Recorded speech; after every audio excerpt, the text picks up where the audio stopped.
Good afternoon or good evening, folks, and welcome to the Bill Crane Report. And with me today, as he is every time, my friend Dwayne Weiss. Hey, y'all. And Dwayne was just telling me something, and I think we're going to start off with that because I think it's darn important, that flu stuff. Yeah, it's the flu time of year, and it's also flu shot time of year. Partners Healthcare is this year this year is going to require that all their employees get a flu shot. And Bill and I were discussing, what's the ACLU going to say? What are these other crackpots that are saying, oh, you can't get a shot, you can't force them to shot? But, you know, they're dealing with the public. They're dealing in a health group. Nobody complains if you have to get a physical, for example. I don't know if this state does, but a lot of states, if you want to be a bartender, you have to go to the doctor and you have to be examined that you don't have tuberculosis, you have to this shot and that shot. Nobody says a word about it. Well, you just have to do it. Well, Partners is, I think it's the same thing here with the flu shot with Partners. Now, the shocking part is, how many do you think die in the state, or the United States, not the world, just to die last year from the flu? Yep, I know, you told me. Yep. 80,000 people. Think about that, folks. 80,000 people in this country died from the flu. And there's going to be some idiots out there that say, oh, Partners should not require their employees to get flu shots. What is 80,000? What'd you say? It's probably... No, you said Newton. Maybe Newton. I'm sure Framingham. Yeah. Communities like that. That's 80,000 people. If they were just wiped off the map, it would be a total catastrophe. Oh, and everybody would, worldwide. But 80,000 in this country died. That's over twice the people dying from flu that die in auto accidents. And who is most at risk for the flu? Little kids? Yep. And old goats. Old goats like Bill and I. Yep. I don't understand the mentality of people that say, I refuse to do it. I don't go for this stuff. Yep. I mean, it just simply doesn't make sense. Now, I don't know about you, but I remember well my opening days in the Army. And it was my. Present your arm. Get it out there. And you didn't have any choice. No. And you were loaded. Did you have the gun? Oh, yes, that was awful. Yeah. Folks, if you weren't in the service, I don't think they use them anymore because they got something better now. It was a pneumatic gun. It looked like a little hose, sprinkler hose nozzle. Yeah. They would stick it on your arm, and this high pressure air would shoot the serum right in through your skin. 10 somehow. or 12 different serums going in at once, all little But if you flinched or they moved you along quick, it just ripped your arm right off. And people were walking out of there, blood running down their arms, and it hurt. It was fast, but it hurt. They gave you heads up. They said, relax your arm and don't move. Yep. If you do, you're going to get hurt. Yep. I just stood there like a dummy, which was easy for me. Yeah, me too. And quite honestly, it didn't bother me at all. The arm was stiff for a couple of days, I'll tell you. It was all done in an expedient to make it go fast, Bang, because they had long lines and hundreds of people to do. But if you haven't got a shot, get them. You can get them free different places. There's different clinics. Absolutely. There's senior centers. There's the drugstore's got it. You get a flu shot, you get another $5 coupon. There's no excuse not to get it. And plus, don't ever believe anymore that, well, if you get a flu shot, you'll probably get the flu. That started out when the first flu shots, years and years and years ago, they used a live virus. A decreased live virus, but it was live. Today, they don't use live viruses anymore. They're dead. You cannot get the flu from getting a flu shot. That's right. Absolutely. But yet it builds up the antibodies in your body. Yeah, I totally recommend them. And I think it's selfish on your part. Unless you stay home for the entire winter, I think it's selfish on your part not to get a flu shot and then go intermingle with people, especially elderly or young. that are at risk. We had a guy one time, a company I worked for was a fairly large company. He used to brag. He said, "Oh, I never stay home. I come in sick. I got the flu. I probably got walking pneumonia. I just come to work," he says, "because I do my job." All you're doing is spreading it to somebody else. That's right. You're not giving helping it to anybody. about 9 other people. Yep. Great Great job. guy. Yep. Great guy. Human, just a wonderful human being. Speaking of wonderful human beings. Me? You? Me? Oh, us both. Oh, us. Actually. A little note here on the Humane Society of the U.S. HSUS. Their ads are on TV all the time, and it's these poor dogs and cats in pounds or in these reclamation centers, hospitals for dogs and cats. And these have been mistreated and just, it's heartbreaking to see it. Oh, it does. I mean, it tears right at you. And then they start hammering you for money. So, the HSUS has been known for years by sportsmen, outdoorsmen, hunters, fishermen, trappers as a real bogus operation. Yeah. So eventually the president was forced to resign as a pervert. Plus he was dipping into the till. Anyway, so with these heartbreaking ads being presented and then the plea for cash, recently someone investigated the HSUS again and found out over 50% of what they take in is spent on fundraising. Less than 50% goes to the animals. And guess what goes to animal shelters? Less than 1%. Okay? And yet they have these ads. Look at these poor animals. Support them. Support these shelters. Send us money. Oh, yeah. It's less than 1% goes to animal shelters. Everything comes down to make that. Well, they don't just want a donation. They want a monthly contribution. Oh, yeah. But you get a Swell magazine. Yeah, oh, yeah, okay. And if you get over a certain time or in a special deal, you'll get a T-shirt, too. All right, well, I got one more here, just one more quick one, and then we'll get into some good stuff. The contrary party, the Democrats, love to call the Trump tax a gift for the rich. Oh, yeah, everything is a gift for the rich. The tax cut. Yep. So, that's a lie, and here's the truth. The top 1% of taxpayers in this country last year or the year before, I'm not sure which, paid 37% of the taxes collected. 1% paid 37% of the total tax collected. Under the Trump tax cut, the new tax laws, the top 1% will pay 43% of all the taxes collected. But you'll never see that. No, you'll never see that. Saw it on Fox News, though. Think about that. The top 1% was paying over 1/3 of all taxes collected. And now they're going to be closing in on half of all taxes collected. That's some tax cut, huh, folks? Those kind of tax cuts we can do without. Yeah. Speaking of taxes, by them simplifying filing your taxes, 46 million people itemized last year. They estimate 18 million will itemize this year.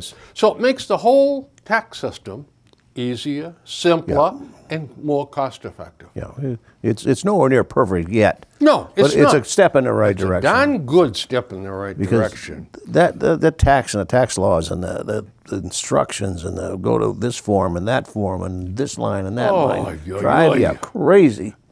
And I'm not a well man. I don't need any more help going crazy. I was crazy before I started.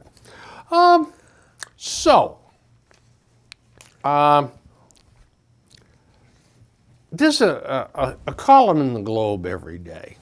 This day in history. Yep, I read that. And on Saturday, November 24th, they said, birthdays for the following people. Oscar Robertson was 80 years old, the big O. Yep. Okay? Now, just tell me if you know anybody else. Okay, go ahead. I probably don't because I go through that sometimes. Who is that? Clem Burke. No idea. Lola Glaudini. I'll tell you if I hear somebody I recognize. Danielle Nicolette. Colin Hanks. Catherine Hagel. And Sarah Hyland. Now, they're all either actors or actresses. Do you really care, or do you know anybody that cares to know this crap about this? No, that's just puffery. I mean, this is nonsense. And it shows you how much work they put into this. There are plenty of famous people that the birthday is November 24th, but they didn't bother to research it. There must be a billboard someplace for actors and actresses, and who cares? I don't know.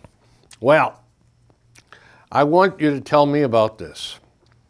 3 Senate Democrats are upset over the acting Attorney General appointment. Now, you'd never, ever guess who these 3 are. You're going to sue over it. Richard Blumenthal from Connecticut. Shocker, shocker. I served in Vietnam. Look at me, I'm a hero. Never left the country. Never left the country. Mazie Hirono of Hawaii that said to all the men, step back, sit down. Yep.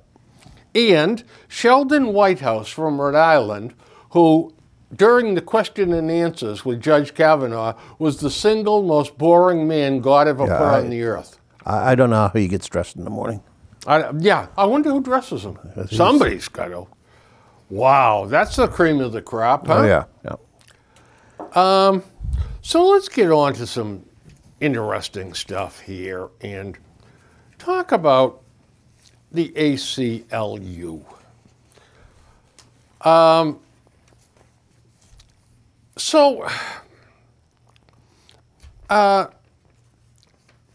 Bill Gross, the new commissioner of the police in Boston, very upset with the ACLU, and he gave them a blast.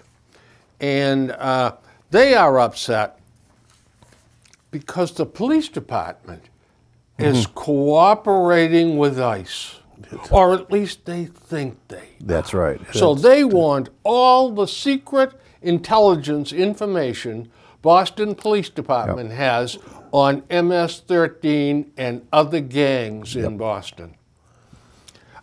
During wartime, and that's what it is on the streets of Boston, is wartime, do you give out intelligence on what you're doing, what you got, where you're going, when it's going to happen?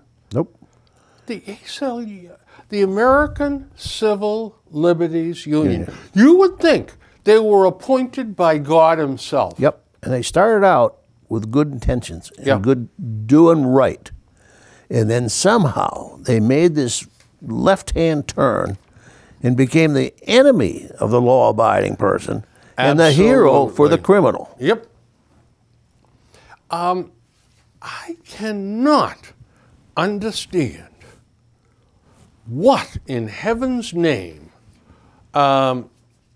they are all uptight about.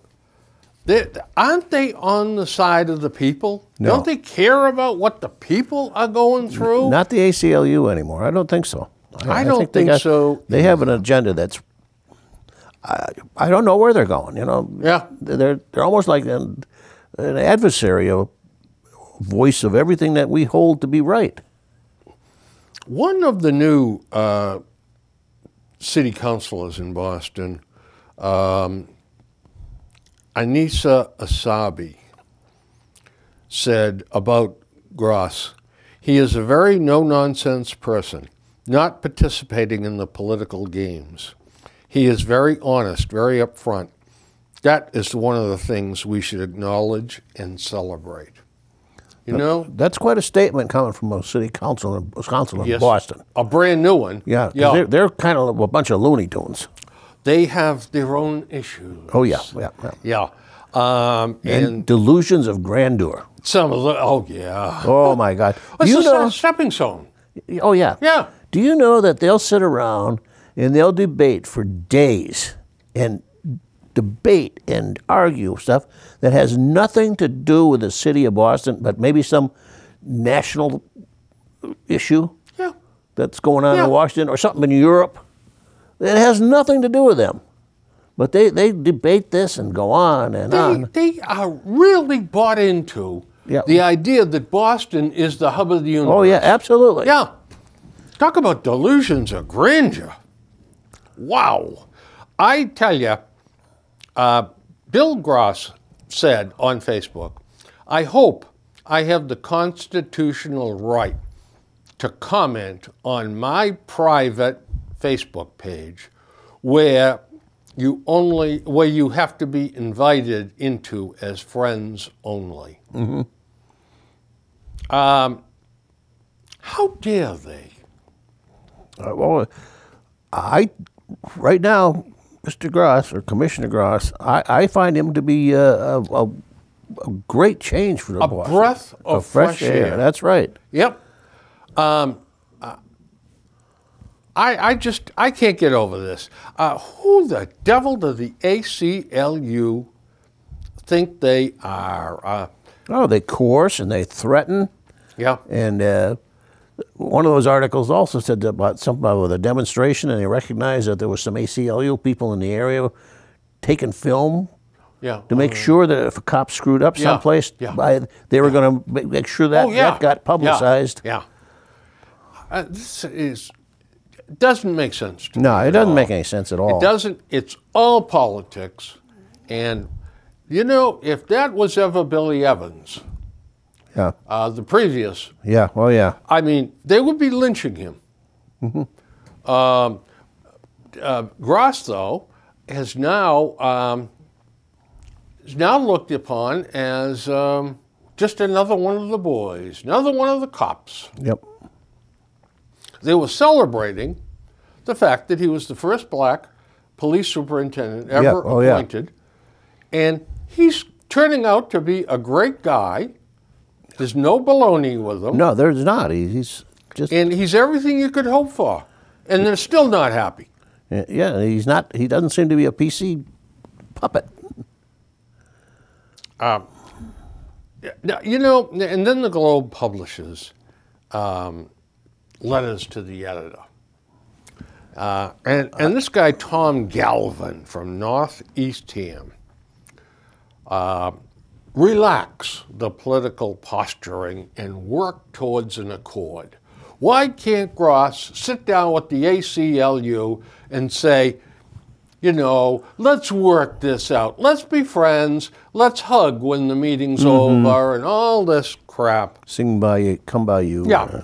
But the sentence that really killed me in his letter, well, we need to encourage the parties involved to reach out and discuss and debate the importance of good communication and finding common ground. This is good now.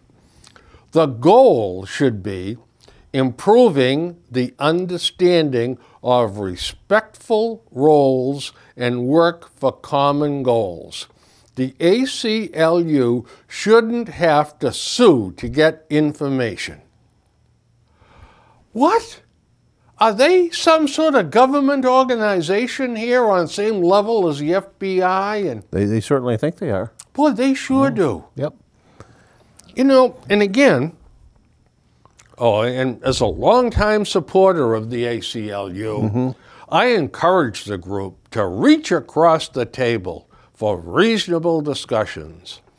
As a lover of Boston and supporter of its new commissioner, William Gross, I urge him to take a seat at this table. Yeah, you got the letters to the editor. I would like to see that organization in the Globe, see what functions. I'd like to see the letters, what they get physically and get online, and say, well, here's issue A. Here's a pro, here's a con, pro, con, pro, con, and see which ones are the ones they select.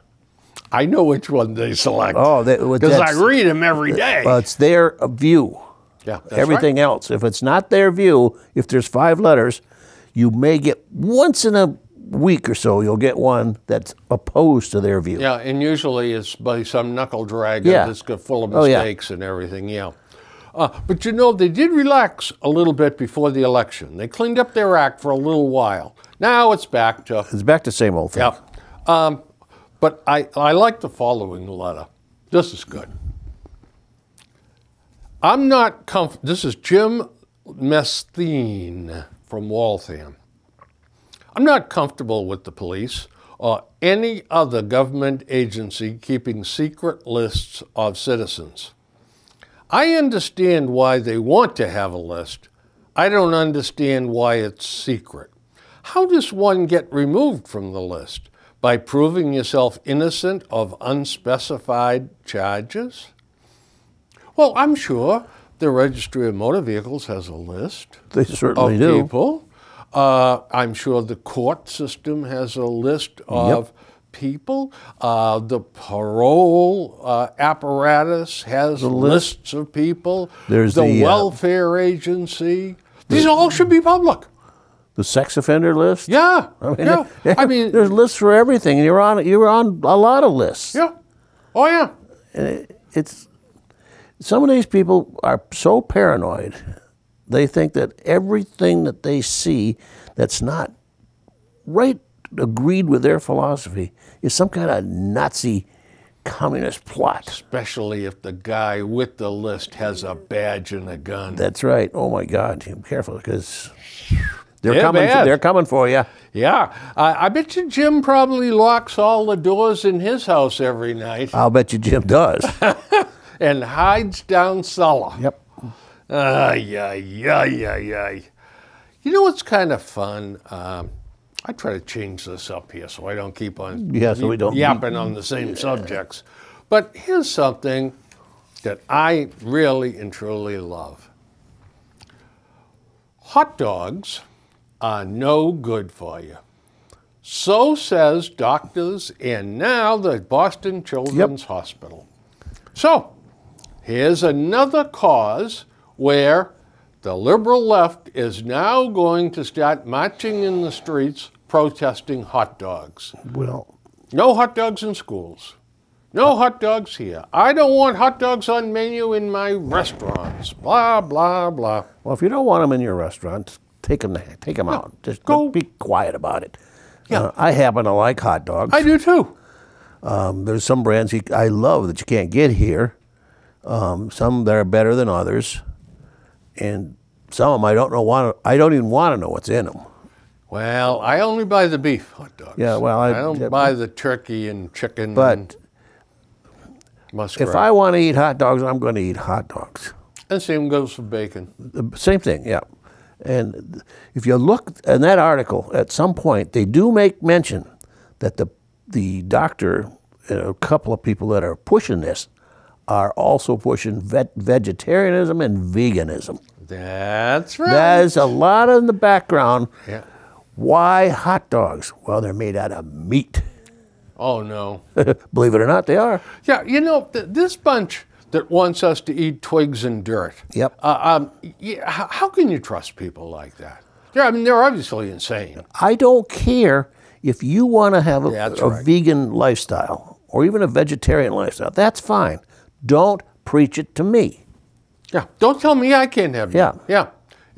The one thing here, in ending up on this, Eric Rim, a professor of epidemiology and nutrition at the Harvard School of Public Health, said there is no question that eating processed meat is dangerous. However, he pointed out, so is drinking alcohol. Mm-hmm. It's not one single hot dog or one single beer, Rim said. Yep. The issue is this part of your regular lifestyle? But, he said, habits change slowly.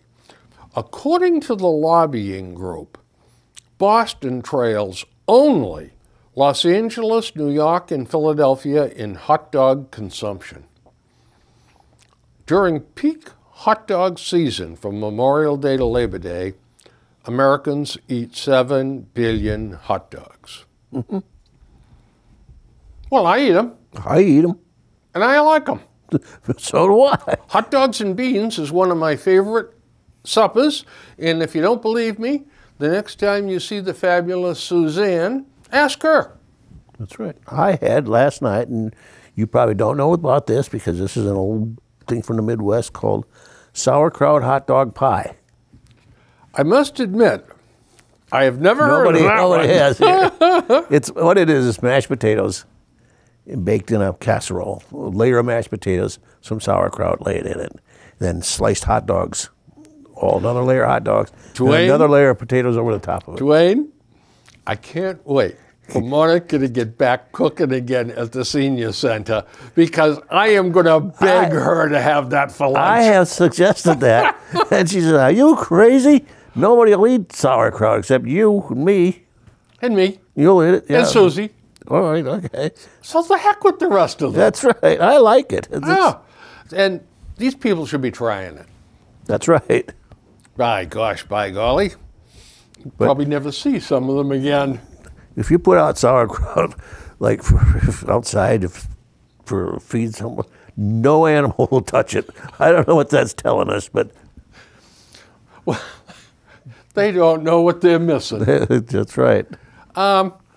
Well, I'll tell you what. I'm going to skip this next one because we're kind of banging on that one a little bit and go to this one because this is one that I think you need to really step up to the plate on. What is this? Harvard University. Biggest phony hypocrites, just unbelievable. Oh, tell us what you really think. I think that they're so overrated, and everything from Harvard this and Harvard that. I don't give a damn if Harvard approves anything. I don't give a damn if Harvard says this is the way it should be. Harvard is no better than any other institution, educational institute. And a lot of times they're less. They're riding a reputation that's not deserved anymore. Well, you know what? You say that now.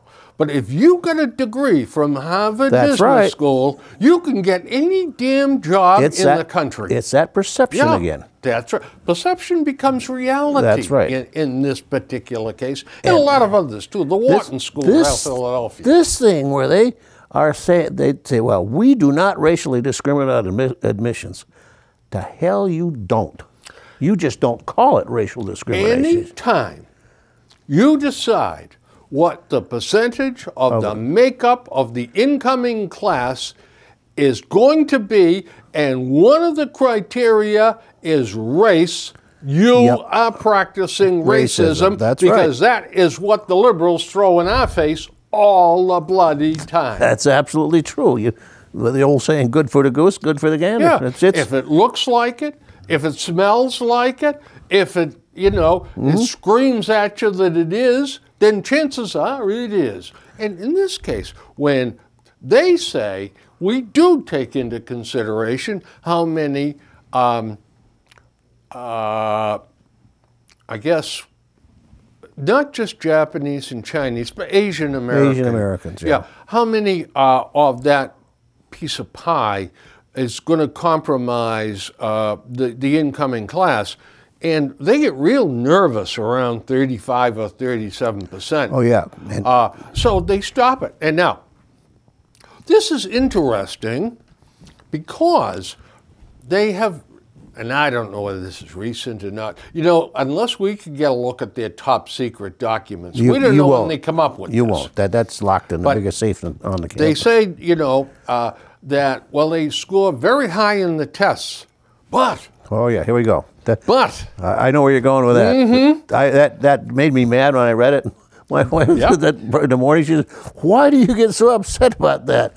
I said, "Because it's pure hypocrisy." It is. What they say is you know, granted, they're the tops as far as the written exam are concerned, Yep. but they do not have strong extracurricular participation.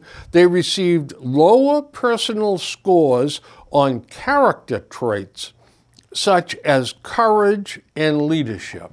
Yeah. So now, does that mean that the guy doing the interview, or the lady doing the interviewing, threatens them with a gun to see what they're going to do? See, that's the whole point. They've gotten to the point, they get, I don't know, what, 2,000 seats or 3,000 seats, whatever the pressure. Roughly 3,000, I think. And they get... Well, they get, what, 70, 80,000? 70, 80,000 applicants. And almost to the applicant, they're all top academic students. Cream of the they're crop. Cream of the crop. They're on the basketball team, and they're on the debate team, and they're the Latin club and the chess club. Well, you go on and on and on. They got a list of accomplishments that long. Beer drinking club? Beer drinking club too. But now, how do we say no to you and yes to you? Now they set up just what you said there. These arbitrary intangibles. Arbitrary interviews that only can be translated to plus or minus by them. Bingo. Yep. It's they decide. By the interviewer. That's what I mean. Yeah. By the interviewer. By him or her. He's got guidelines. And he said, well, you know, if the guy's a certain color of this and then you emphasize this, well, then you get higher points for that. So if everything was even academically, now the scale is going to tip on this interviewer. Yeah. How can we downgrade this guy because he's Asian American and we're over our self-imposed quota? Yep, that's right. So he lacks courage. Now, don't forget, this is part of history. You got to go back in some of these things because we tend to do that in this country. We did it with Yaqui Way. We've done it with statues. Now there's some idiots who are trying to change the name of Faneuil Hall. Yep. Don't forget Harvard's history. There are I'm going to give you two schools, and I'll tell you why they exist. One, BC. Two, Brandeis. They exist because at one point, liberal Harvard, everything's equal and great, would not let Catholics in the school. They would definitely not let a Jew go there. So the Catholics started BC as a outlet for a major university. The Jewish people went in and started Brandeis. If you say to that, well, it couldn't be Harvard that would discriminate against it. It was Harvard. That's why these two schools exist. Listen, for some of you on the... And for years they didn't let women in.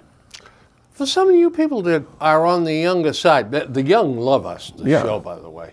But some of you that maybe haven't been around quite as long as we have, do you know Jews weren't allowed into country clubs in Boston? No, we're Catholics. That they weren't, the banking profession, if you're Jewish, no way. You're not getting into the banking deal. And the Boston College Mafia has taken over the banking circles in Boston. Yep. But discrimination was alive and well in Boston, the hub of the universe. Irish need not apply. How many signs were on in those days? Bingo. Yeah. That's exactly right. Yep.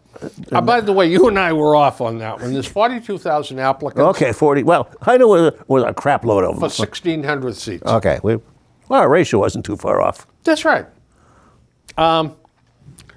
But Harvard's top brass, from its former president to its longtime dean of admission, took the stand to stress the university's evaluation system is nuanced, complex, and designed to ensure a diverse campus that benefits all students. Nuanced and complex. Those are two key words right there. You mere mortals wouldn't understand what we're doing. That's right. That's what they're telling you. That's exactly right. You're the ugly unwashed. Yeah, you're the unwashed. Deplorables. Deplorable, uneducated white guys like you and I. That's it. In fact, we could be the poster bullies. That's right. Harvard contends that students for fair admissions cherry-picked data and that its analysis of the university's admissions process is flawed. These are the people that are suing Harvard, trying to change the way that Harvard admits people. Gee, the blowback from Harvard saying you guys don't understand what we're doing just solidifies what you said, that we are up here and down here you're just mere mortals, just milling around and waiting to die. The lawsuit is unusual. Previous affirmative action cases have claimed that white applicants were at a disadvantage, and they have involved public colleges.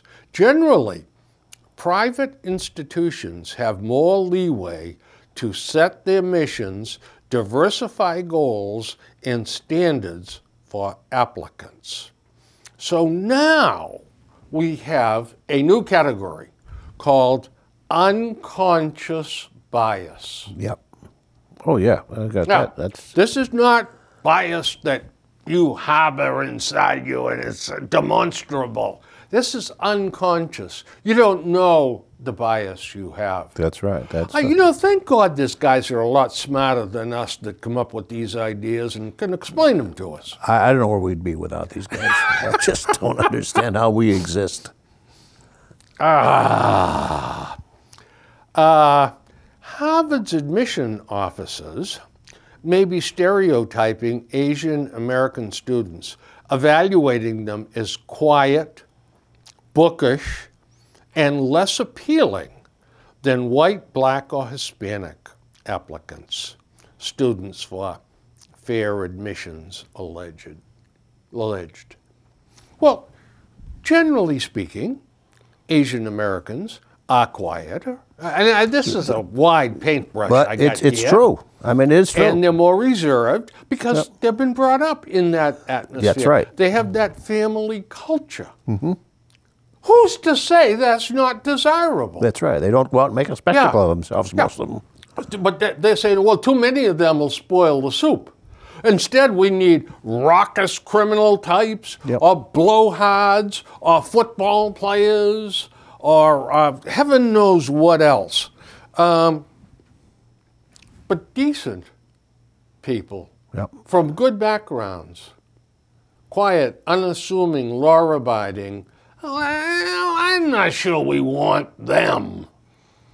Good grief, what are we becoming? And if Harvard was truly what they say they are, you wouldn't have these students that are called legends, or the son or the grandson of somebody that donated $10 million or built a new building. Oh, he can come in because his grandfather did that. Yeah, his grandfather built a wing on the library. Yeah, he must be. Where is fairness in that? There's no fairness. There's not fairness. It's elitism. Fairness is bottom line. It's pure cash register. Pure elitism. Unbelievable. So anyway, this fellow by the name of Burroughs is being quoted here.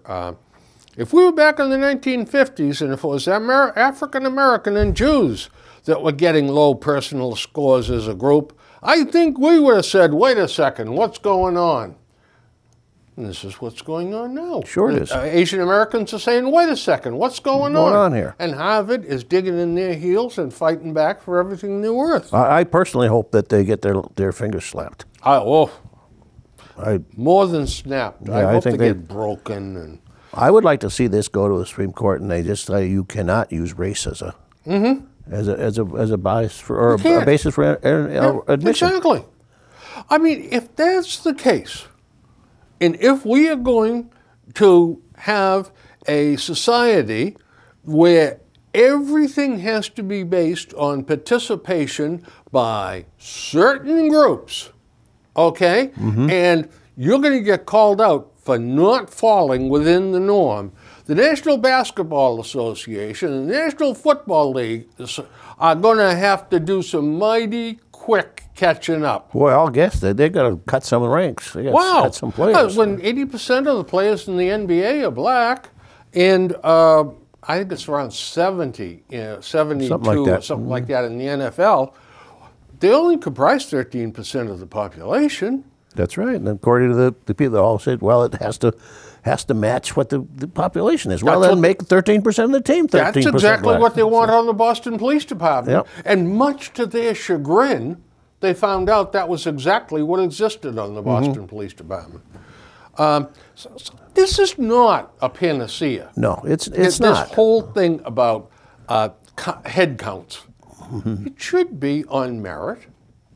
There's got to be a lot put into a person's personality, how he comes across in the interview, but that's got to be unbiased. Now, perhaps maybe I'm whistling for a perfect world or something, or something that doesn't exist. I think we're on very solid ground here.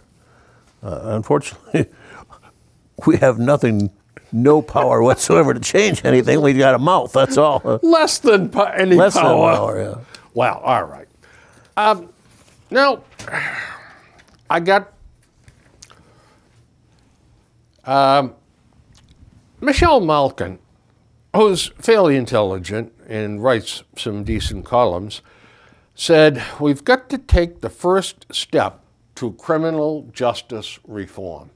And that is basically cutting down on the number of people we have in prisons. Okay, go ahead. You're going to rile me up again. Yeah. She's, especially she's talked off about the disparity between crack cocaine users and powder cocaine users. Go ahead. Now, crack carries with it a much more serious penalty. Yes, it does. And what they are saying is, well, most of the crack sales are within the black community, the powder sales are within the white community, so the white community gets off with a slap on the wrist, and the crack users end up in prison. Well, you know what? I don't know. They said the crack was a lot more dangerous, it is a lot more dangerous. habit-forming, tougher to get rid of. Dangerous to make. Dangerous to make, yes. So anyway, that and a bunch of other things they want to do, but mostly they're talking about getting the less violent or the sort of passive criminals out of prison and back in society. But you got to be careful with anytime you see that word prison reform. Yeah, they want to do away with the minimum maximum sentences. That's frequently driven by prisoner rights type people. Yes, indeed. Who got relatives sitting in Cedar Junction or in Norfolk, and they want them to have a better existence or get them out. Be in the community where they can grow. That's right.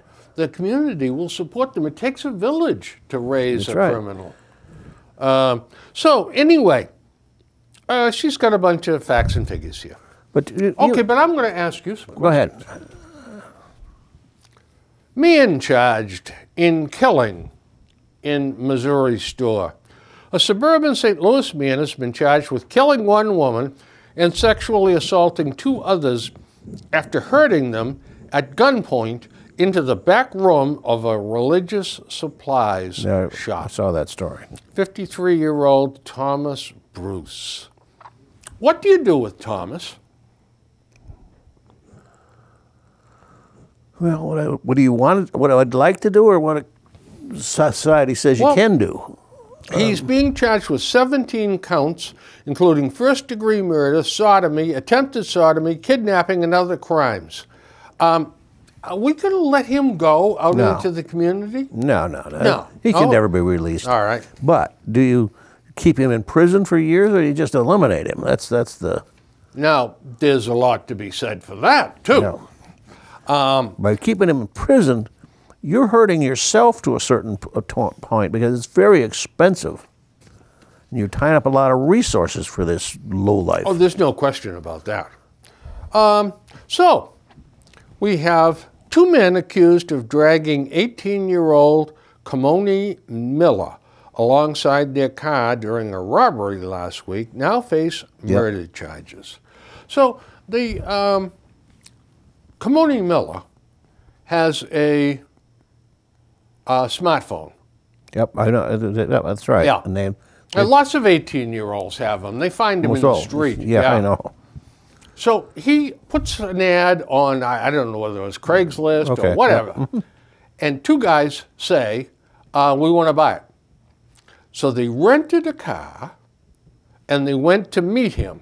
Kamoni, I guess, reached in over the window and handed the cell phone to him. He's rather trusting. Usually you get your money first. They rammed the window up and dragged him. Yep. Almost a mile. Killed him. Yep. His head bounced on the road. What do you do with Dejon Barnes, age 18, and Kenneth Ford, age 23? Oh. They either go to Shirley or to Walpole for the rest of their natural life in this state. I would guess, but this is dreadful. But yet, we've got to stop putting people away. What the devil are the alternatives? I have an alternative. I'm going to tell you this. This is, we'll ride on Sparky. Yeah. But I love this idea for years. We got something sitting in San Francisco Bay Harbor called Alcatraz. Yes, it is. Nobody's using it. They're not doing anything with it. We should be doing something with it. I would reinforce, you got to fix it up enough so it's dry habitable. Or something habitable. Stick them on there. No guards, no corrections officer, nothing. Let them run their own community and prey on each other. And every once in a while, a helicopter come over and drop them some rations. Let them fight over it like rats in a barrel. And you'd run your own society. And then, when there's one left, to go out in the speedboat and shoot them. Shoot them. Somebody said that. And, they should put somebody said, well, what if they get off and swim away? I said, well, that's why you got the Navy to have gun practice around there. That's why you feed the sharks in the area. But, that as crazy as that idea is, that has some historical precedent. Devil's Island. Australia. Australia was a penal colony. That's right. United Kingdom or England said, we don't want these guys here. Send them to that godforsaken place called Australia. Just get them to the dock, open the boat up, and kick them out and sail away. Say good luck. Yeah. Well, here's an interesting tale. The police noticed a car going 50 miles an hour through a 25-mile-an-hour zone around 2 a.m. and no headlights. Yep, that's... So they made an attempt, the driver made no attempt to slow down or move over as it zoomed past the cruiser, which had its emergency blue lights on. So they stopped them in the area of Blue Hill Ave. They removed the woman in the front seat. She had a loaded .40 caliber Taurus handgun underneath the seat. And the driver, Jason Alaya, was arrested without incident.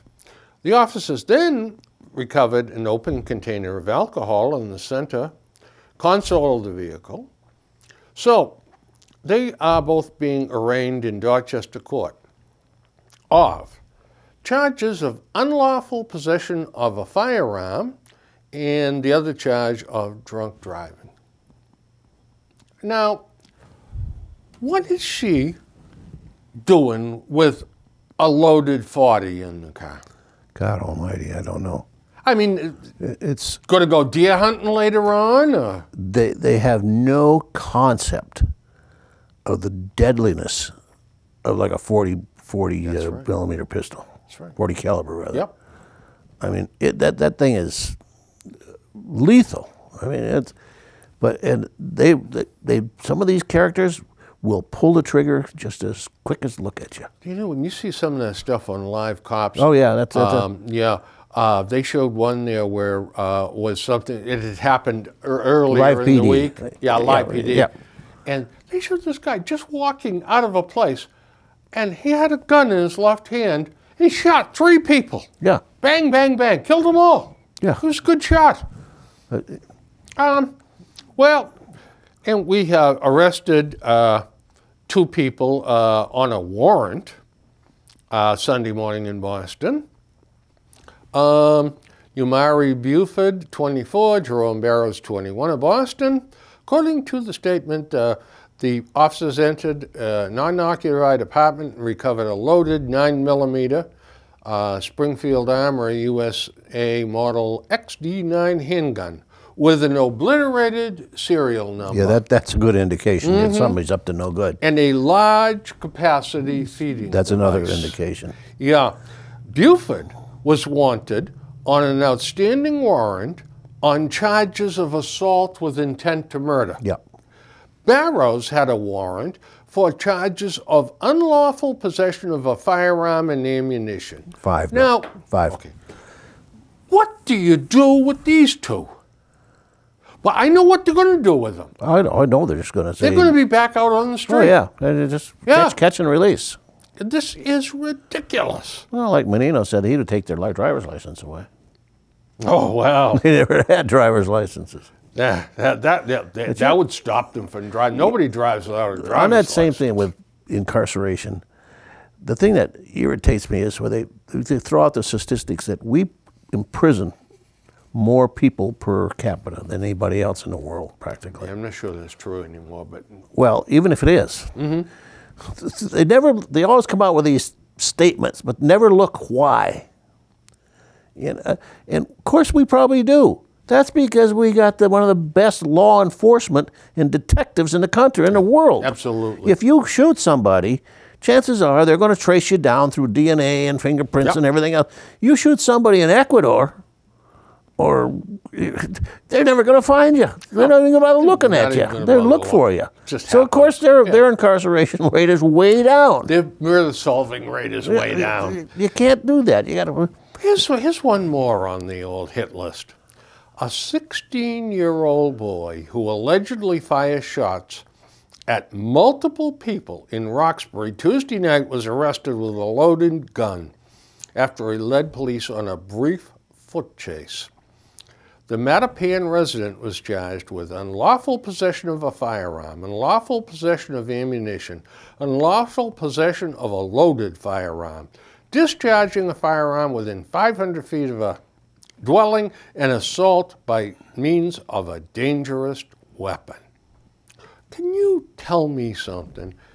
I don't care if he's 16 or 46. Yep. If he goes out there firing rounds at people with a deadly weapon, you've got to be kidding me. You can't put him back out in the community, not unless you want chaos, and that's what we got now.